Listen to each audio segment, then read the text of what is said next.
As the saying goes, there are only two things you can be sure of in life: death and taxes. But there is one more thing you can count on, and that's the fact that a Porsche 911 will always look just like a Porsche 911. To help illustrate my point, to my left is the brand new 991 generation model in Carrera S trim. And to my right is the previous generation 997 in a sexy GTS trim. Can you tell the difference?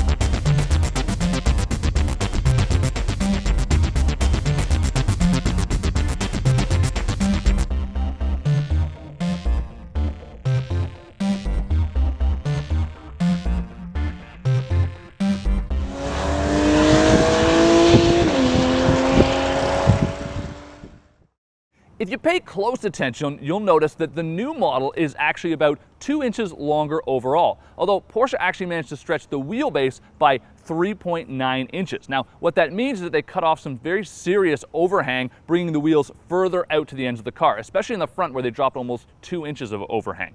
Also of importance is the fact that the new model is 2 inches wider wheel to wheel on the front. So it has a much wider wheelbase, which gives it a more aggressive look and also helps with stability and for control of the vehicle as well. Plus, the new car is about 1/4 inch shorter in height, which really just makes it look like they grabbed the old car and squished it. As you can see, the new 911 takes a lot of its design cues from the Porsche Panamera, in particular this slope center stack with all these buttons on it, and there are a lot of buttons. Porsche's chosen to do that rather than give you one of those control knobs that most German automakers love. Looking at this set here, there are actually 43 different buttons, and that's just on the center stack, that's excluding the doors, and the car also gets 4 separate control stalks to control a whole bunch of other features. The conventional 5-gauge cluster remains, although what's interesting is that one of the pods is now actually a screen, and you can flip through a bunch of different features. You can even show fuel economy, or what's really cool is the navigation display that you can have there. And as you can see from that little clock on the top of the dash, this model has the Sport Chrono package, and that comes with a lot of extra features, including launch control, but you can also get some extra items in that little display screen, including a G meter and a lap timer.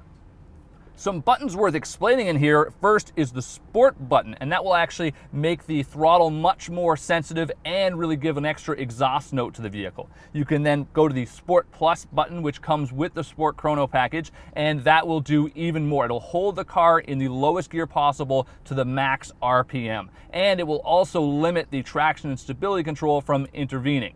And there's also a little button to control the spoiler on the car, because it will come up automatically at speed, but if you want to look like you're going fast even when you're not, there's a button for that.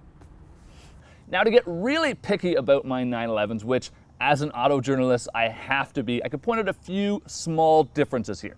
For starters, you've got these front side air intakes. Now, they're actually sharper and longer, and that's as a result of the fact that this new car does have a wider front track. Now, working with those are the new LED lights as well, which are also pointier and a little bit longer than in the past. And then we've got these new headlights. Now, you're saying they don't look new at all, Colin, but they are. Now, the car is actually squished a little bit, as I mentioned, and so they're sleeker, and it's not quite as up front as in the past, and it really helps to take away some of that cutesy look that the last generation car had.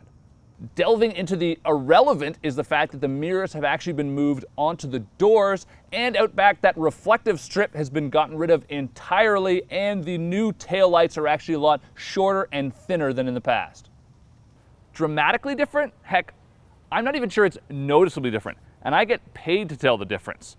But that's kind of the point. You know that that car is still a Porsche 911. And yet, the 911 is about a lot more than style, so to really make that call, I have to see how it performs.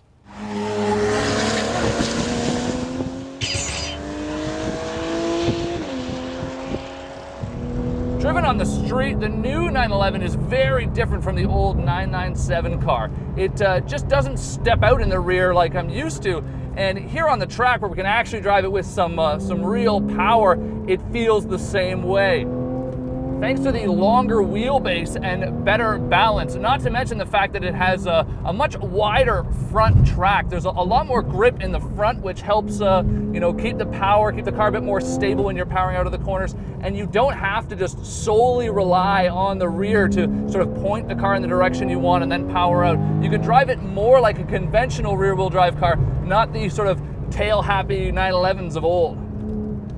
If anything, the new 911 is just a lot easier to drive hard. But perhaps even better than the ease of going fast in the new 911 is this dual clutch 7-speed PDK transmission. It really is spectacular in this car. It shifts lightning fast. If you just leave it in the sport mode, it'll do everything for you faster than you could yourself. I have never loved an automatic transmission this much.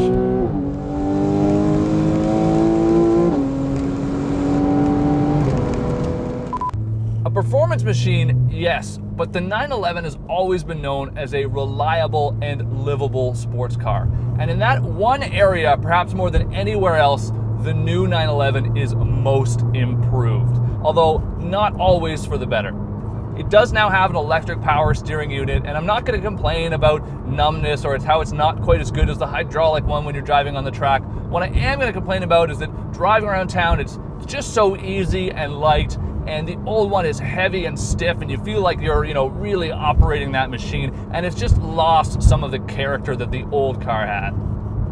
One big improvement is how quiet the car is compared to the 997. There's no drone coming from the exhaust note when left in the normal mode, and it really just makes you feel like you're sitting inside a luxury car. However, if you do want to turn up the volume, there's that sport button. It really turns it on, and it's great when you're just getting on the power, or even when you let off and you just hear it sort of burbling and popping right in the back.